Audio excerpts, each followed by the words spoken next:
सृष्टि में मानव अवतार की बात करी और मानव अवतार में ईश्वर ने सृष्टि का सृजन किया, क्योंकि आप रहोगे कहाँ? ठीक है ना, आपको भेजा तो आप कहाँ रहोगे? हिरण्याक्ष आया है, हिरण्यकश्यप का भाई हिरण्याक्ष सृष्टि का निर्माण कर दिया और वो पृथ्वी को उठा करके और समुद्र में जाकर के उसने दुखाड़ दी, छुपा दी। देवता लोग ने जिज्ञासा करी कि ईश्वर, सृष्टि आपने बनाई और वो राक्षस है तो उसके ऊपर अतिक्रमण करके और अपनी समझ करके और अहंकार वश कह रहा है कि इस पे मेरा अधिकार है, बल्कि आपने तो जीव चराचर के कल्याण के लिए सृष्टि का निर्माण किया, इस पे सभी का अधिकार है ना? सभी का। अपन सनखेड़ी में रहते हैं, यहाँ जहां अपन बैठे हैं, ये सभी के लिए बनाया नहीं? बोल रहे हैं पहाड़ी काटी नहीं और काटते जा रहे हैं इधर से।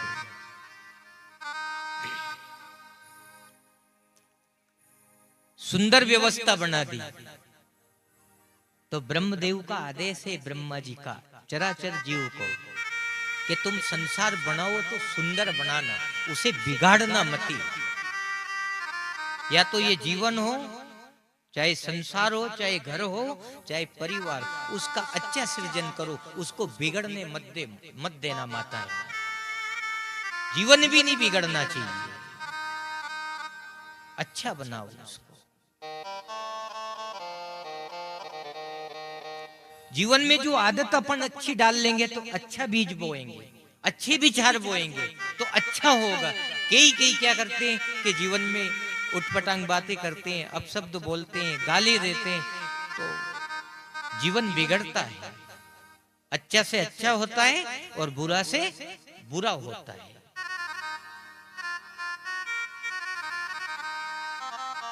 इसलिए अपना स्वभाव को सुधारो। राजन, तूने आंख बंद कर ली, एक शब्द नहीं बोला, कम से कम यूं तो बोल, तुझे कैसा लग रहा है? गुरुदेव, बोलने की जरूरत ही नहीं है। क्यों? कि जो आप सुनाई दे रहे हैं, जो सुना रहे हैं, जो मुझे अमृत वचन सुना रहे हैं, वो बड़े असरकारक है और मुझे बहुत अच्छा लग रहा है। क्यों? कि सृष्टि का सृजन हुआ जगत कल्याण के लिए हुआ। ये बात अपन जान रहे हैं, समझ रहे हैं। तो ये भगवान ने जो ये मानव जीवन दिया, ये परोपकार के लिए दिया है, स्वयं का पेट भरवा के नाने नहीं दिए। याद रखना, बस अपनों पेट भरा जा, सो जाओ, ऐसा मत करना कभी भी। प्रार्थना करना कि हे भगवान, सबको मिले, उसके बाद मुझे मिले। सबका पेट भरा जाना चाहिए, उसके बाद मेरा पेट भराए और मुझे उसके बाद ही देना। सबका पेट भरा जा उसके बाद, ऐसी भावना होना चाहिए आप। एक दिन भगवान श्री कृष्ण जी नहीं सोया, द्वारिका में रोया। रुक्मणी जी ने की कि नाथ, आज आप रो क्यों रहे, सो क्यों नहीं रहे? बहुत रात बीत गई, आप सो जाना चाहिए। रुक्मणी, मुझे नींद नहीं आती है। क्यों? मेरा भगत है ना सुदामा, आज उसको खाने को नहीं मिला। भगवान रोया, नींद नहीं आई। बताओ तो नाथ, आपका भगत इतना दुखी कि जिसे रोटी नहीं मिल रही, और आप द्वारिकापति, आप लक्ष्मीपति, इतनी बड़ी व्यवस्था आपकी, आप उसके यहाँ कुछ भेज दो, लेकिन वो स्वीकार नहीं करेगा बंदा। देखो, वो अपने यहाँ तो कतरई फंडा जा, भले सब खा जाऊं, एक ही खा जाऊं अपन। कितनी बड़ी व्यवस्था हो, एक लोई चट करवा की सोचे। टंकी आई सबकी प्यास बुझावा के नाने, वो एक लोई टंकी साफ करवा की सोचे। होता है कि नहीं ऐसा? और यहाँ क्या कह रहे हैं कि वो स्वीकार नहीं करेगा। कितनी बड़ी बात है, कितनी बारीकी से इन शब्दों को अपने सुनना चाहिए। इसलिए परोपकार माताएं है ना, ये भाव होना चाहिए कि हे भगवान, तू मुझे दे रहा है, लेकिन सामने वाले का भी भला करना। परसों हो गई। बहुत कटुता है, इसीलिए कहा कि सावधान होकर के चलना। एक गृहस्थ को देखो, इस कथा से आपको एक प्रसंग सुनाऊंगा मैं। एक गृहस्थ को कहीं से एक शंख मिला, आकाशवाणी हुई कि देख रे, अगर जो तू बजा देगो अणिये तो चमत्कारी शंख है। तूने कह दी कि मुझे मकान चाहिए राजमहल जैसा, पर गांव वाला के दो दो राजमहल बनेगा, ये याद रख जे। तू एक मांगेगो तो गांव वाला के दो, एक गाड़ी मांगेगो तो गांव वाला के दो दो गाड़ियां। अब उन्होंने कहे कि मारे दो होती तो बजा, तो मारे तो एक ही रह जाएगी, सामने वाला के दो दो। उन्हीं बजावे, पट्टो धाग दर्दियों उन्हीं ढांक के संके नहीं बजाओ, बजाऊंगा लपड़ो हो जागो। एक मकान मांगूंगा, गांव कान के दो दो मकान, क्यों बजाऊंगा? नहीं बजावे, ढांक के रख दिया। एक दिन कहीं बाहर जावा को समय आयो, अब रिश्तेदारी में अपन जावा कि नहीं, शादी होगी, कहीं भी भंडारा होगा, तो उस घर वाली से कह के गया हो, देख मुझे आ रही हो तो भगवान के यहाँ अगरबत्ती दीपक लगा दीजिए हो, पर तू शंख मत बजे जे। अब उन्हीं शंका हुई, शंख का चक्कर में घरवाली देखिए यार कि सब बात ठीक थी, पर शंख क्यों नहीं बजाऊं? जब है बजावा की चीज तो बजाना चाहिए, भले मना कर गया तो कर गया, ये तो निकल गया मना करके। अब उन्हें सोची कि शंख बजाऊ तो सही, बजावा की क्यों मना करी। अब उन्हें तो दीपक अगरबत्ती आरती करके और जो शंख बजायो, आकाशवाणी हुई कि बोल तुझे क्या चाहिए।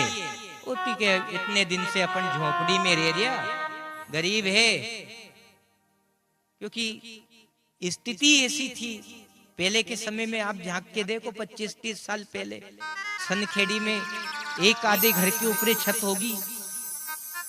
30 साल पहले कितने बुजुर्ग बैठे हैं आप सब, एक आधी छत होगी।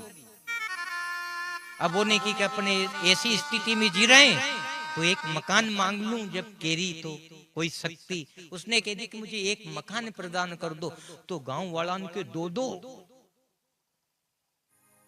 सुदामा नगर बन गया। बल्कि सुशीला के यहाँ विश्वकर्मा जी आया था राते, सुदामा तो वहां बैठा और यहाँ विश्वकर्मा आया। सुशीला से प्रार्थना करी कि अगर जो आपका आदेश हो, मुझे द्वारिकानाथ ने भेजा आपको, तो राजमहल जैसी व्यवस्था कर दूं आपके यहाँ, इस टूटे मकान की झोपड़ी की जगह। पर सुशीला ने मना कर दिया था, नहीं नहीं, जिन गांव का मैंने खाया, भिक्षा मांग के खाया, वो सब झोपड़ी में, और मैं उनके बीच में मेल में रहूं। पहले उनके मेल बनाओ तो मेरी झोपड़ी को मेल में कन्वर्ट करना, नहीं तो मुझे झोपड़ी पसंद है, मुझे मेल मेल नहीं चाहिए। आपके द्वारिकानाथ को कह देना नहीं चाहिए मुझे। कितनी बड़ी भावना की प्रशांत आत्मा, जब ऐसी दिव्य आत्मा होती है तो भगवान की सत्ता मुट्ठी में रहती है। याद रखना, कहाँ रहती है? मुट्ठी में रहती है। आप भजन करके तो देखो, इस भावना को लागू करके तो देखो, सब कुछ हो जाएगा आपके। चमत्कारी व्यवस्था मैंने की ना कि ये मार्ग चमत्कारी है। माताएं आप मानो या मत मानो, कहना हमारा धर्म है, नहीं बताएंगे तो अपराधी हो जाएंगे। किसके? मालिक के अपराधी। इसलिए सब चीजों से आपको अरूबरू कराते हुए ले चलेंगे 7 दिन में, और कहीं छोड़ दिया तो फिर वो हिसाब किताब भी तो मांगेगा। भाई उसने तो 100 रुपया देके भेजा कि बांट दीजिए, मुंह क्यों धर के राखू 10 को कड़कड़ाट और जेब में पटक के? क्यों है उससे मोह मेरा? क्यों आसक्ति उसमें? बांटने के लिए दिया, बांट दो और देगा वो।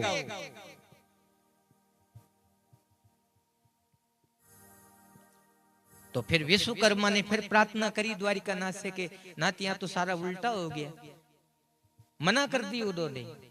तो विश्वकर्मा जी से निवेदन किया कि विश्वकर्मा जी, सुशीला की हर एक आज्ञा मेरी आज्ञा मान करके जो कह रही है वो माँ, आप वैसा ही उनके जीवन में धारण करवा दो, उनके जीवन में चमत्कार कर दो। तो जो जो कहा था वो सुदामा नगरी ऐसे पूरे गांव को उस ममतामयी माँ ने आकाशवाणी सुन के शंख बजा के सारे गांव को है ना नगर में परिवर्तित कर दिया। सबके दो दो मकान और एक गांव का लोग आनंदित हो गया, आनंदित हो गया। अब वो दूसरे दिन आयो नहीं हूँ दादो जो बढ़िया की जगह मेल दिखिया उलिए तो घबरा गयो करे उनी डोकरी ने गड़बड़ी कर दी। शंख बजे दियो है दो दो मकान वो मारे एक और जाकर के उन्हें उन्हीं से पूछी क्यों री तेने संग तो नहीं बजे दियो तो ये भला आदमी संग से तो देखो मकान मिल गयो बजाना चाहिए तेने बहुत गलती करी कहाँ है वो संग। पाचियों ने वो शंख उठायो और फिर शंख बजायो केने ये बसाव आया था उनने दादी ने शंख फूंकियो आकाशवाणी हुई और क्या चाहिए मारा मकान के आगे एक कुआं खुद जाना चाहिए। उनके दो दो सामने मकान के आगे देखो तो सही आप। फिर उसने फिर डबल से शंख बजाया, डबल से शंख बजाया। तेक अब और कहीं चारियो तेक मारी एक आंख फूट जावे सबकी दो दो फूटेगी।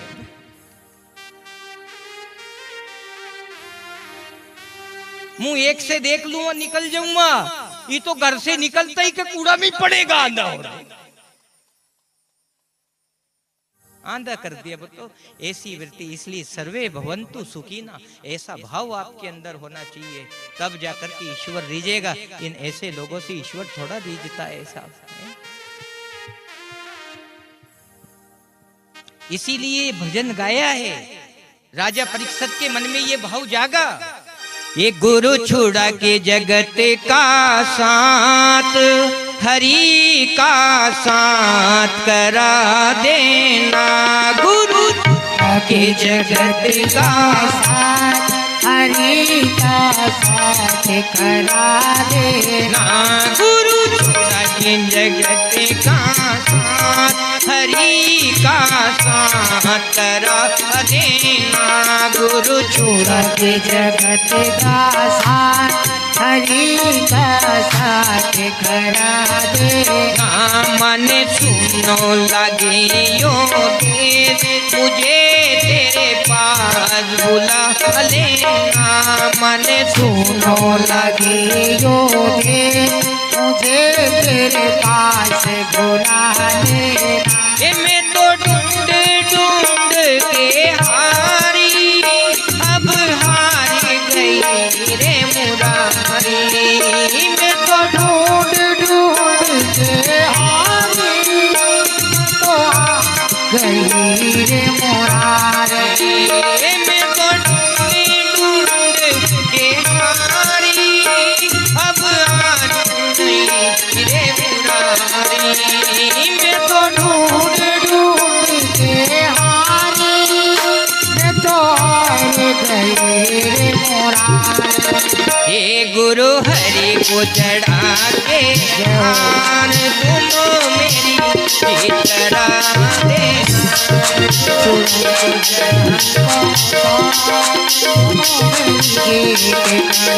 देना।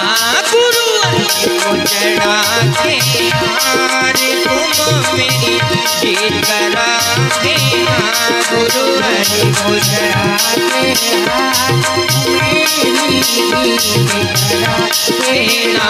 सतगुरु मेरो संत हरि से जाय सुना देना। सतगुरु मेरो संत हरि से जाय करा देना। हे मोए लागी लगन जन्म से मारी कर दो लगन मोहन से।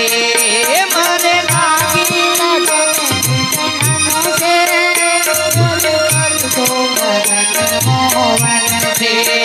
मारे लागी लगन जन्म से मारे कर दो लगन मोहन से।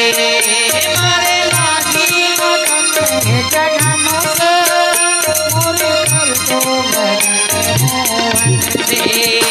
गुरु छुड़ा के जगत का हरि का साथ करा देना।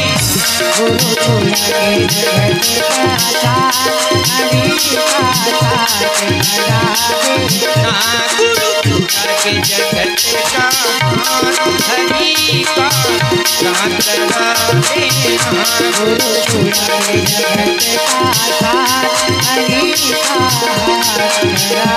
देना सतगुरु मेरो सत्य हरि के जाई सुना देना सतगुरु मेरो सत्य हरि के जाई सुना देना।